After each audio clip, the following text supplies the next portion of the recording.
नमस्कार दोस्तों, जितेश आयुर्वेदा चैनल में आपका स्वागत है।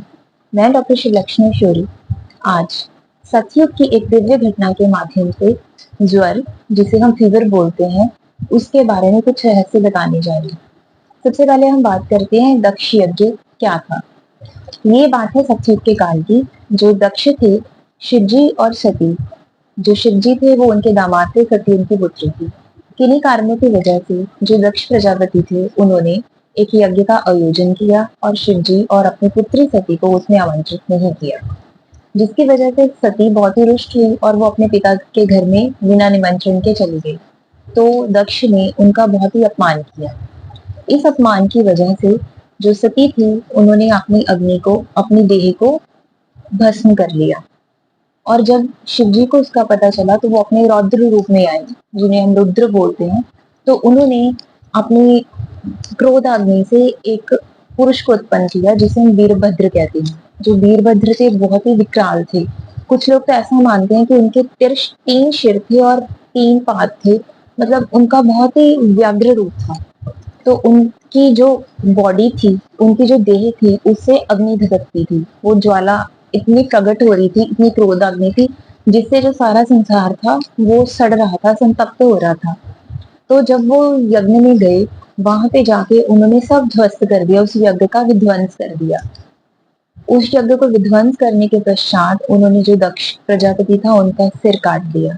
तो बहुत ही अनुग्रह करने के, देवता गणों के अनुग्रह करने के पश्चात और दक्ष के पश्चाताप करने के पश्चात जब उनका क्रोध शांत हुआ, तब जो वो यज्ञ था वो अपनी सही मात्रा में आया और मतलब जो संपूर्णता की तरफ चला गया।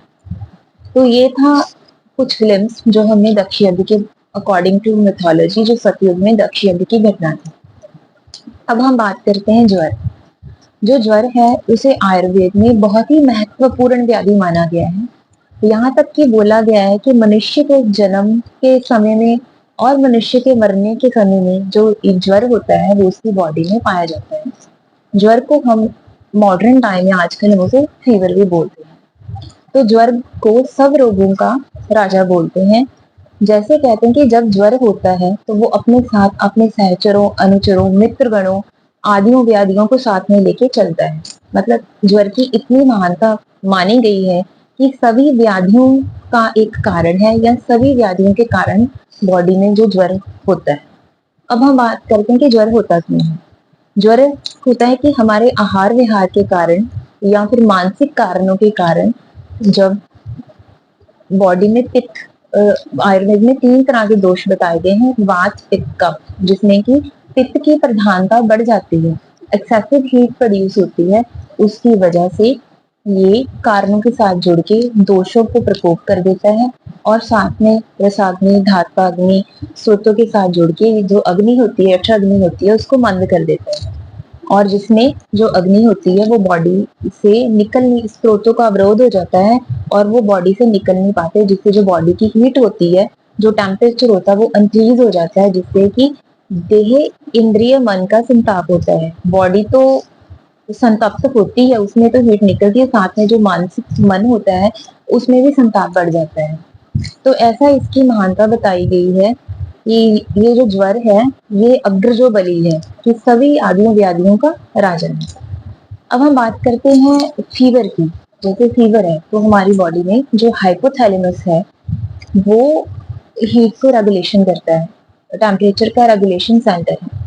तो काफी वजह से जिसे हम कहते हैं क्रॉनिक इन्फ्लामेशन, या बहुत सारे डिजीज हैं जो पायरोजेंस होते हैं, एंडोजेनस, एक्सोजेनस, बहुत से पैथोलॉजी हैं, उनके कारण बॉडी में हाइपोथैलेमस को जो पायरोजेंस होते हैं वो ब्लड के थ्रू जब हाइपोथैलेमस को ट्रिगर करते हैं तो जो बॉडी का टेम्परेचर होता है, हीट होती है, वो इंक्रीज हो जाती है, जिससे कि बॉडी की टेम्परेचर इंक्रीज होने से फीवर हो जाता है। और ये बहुत सी अनकंफर्टेबल कंडीशंस क्रिएट करता है। जो फीवर होता है वो बहुत ही क्रॉनिक चीजों में भी बीमारियों का कारण होता है, या उनकी वजह से हो सकता है, या बहुत ही एक्यूट बीमारियों का कारण हो तो उनकी वजह से भी हो सकता है। तो इसे नजरअंदाज नहीं करना चाहिए। अब हम बात करते हैं कि जो दक्ष यज्ञ है उसका इससे क्या संबंध है। हम देखते हैं कि हमारी बॉडी में हमेशा एक यज्ञ चलता रहता है। हम सांस लेते हैं, सांस छोड़ते हैं, उससे हमारा जो मेटाबॉलिज्म है, हमारी बॉडी में एक अग्नि चलती है, जिसे हम आयुर्वेद में यक्षाग्नि, धात्वाग्नि, भूताग्नि बोलते हैं। तो जो अग्नि निरंतर हमारी बॉडी में प्रज्वलित रहती है, जो भी हम खाते पीते हैं उसकी डाइजेशन प्रॉपरली करती है। पर किसी वजह से, जैसे कि आहार विहार हमने मिथ्या कर लिया, तो पित्त को इंक्रीज करने वाली जैसे सॉल्टी चीजें खा ली, या फिर जो इन्फ्लेमेशन को हमारी बॉडी में टॉक्सिफिकेशन करती है वैसी चीजें हम खाते हैं। हमारा जो आजकल का लाइफस्टाइल है वो गड़बड़ा जाता है, या फिर मेंटल कॉजेज होते हैं जैसे एंगर, ईगो, डिप्रेशन, ग्रीफ, जो ये काफी चीजें बढ़ रही हैं। जब इन सभी चीजों का आपस में जुड़ाव होता है तो हमारी जो बॉडी की फायर है वो डिक्रीज होनी शुरू हो जाती है। जैसे कि जो यज्ञ है हमारी बॉडी में निरंतर चल रहा है, जो हम कहते हैं इन कारणों की वजह से, किन कारणों की वजह से, जैसे दक्ष यज्ञ ने इंसल्ट की, वैसे ही जो ये कारण है वो दक्ष यज्ञ का दक्ष का काम करेंगे। तो वो इंसल्ट क्या करेगी, हमारे हाइपोथैलेमस में जाके इसको ट्रिगर करेगी, हमारी जो क्रोधाग्नि है उसको बढ़ा देगी, पित्त को बढ़ा देगी। ठीक, उससे क्या होगा कि वीरभद्र जैसे जो हॉर्मोन्स है या जो टेम्परेचर है वो इंक्रीज होगा, जो मैसेज है वो नीचे ऐसा आएगा जिससे जो डाइजेस्टिव फायर है, जो यक्ष अग्नि है वो मंद होनी शुरू हो जाएगी, जिससे जो हमारा यज्ञ है वो विध्वंस होना शुरू हो जाएगा।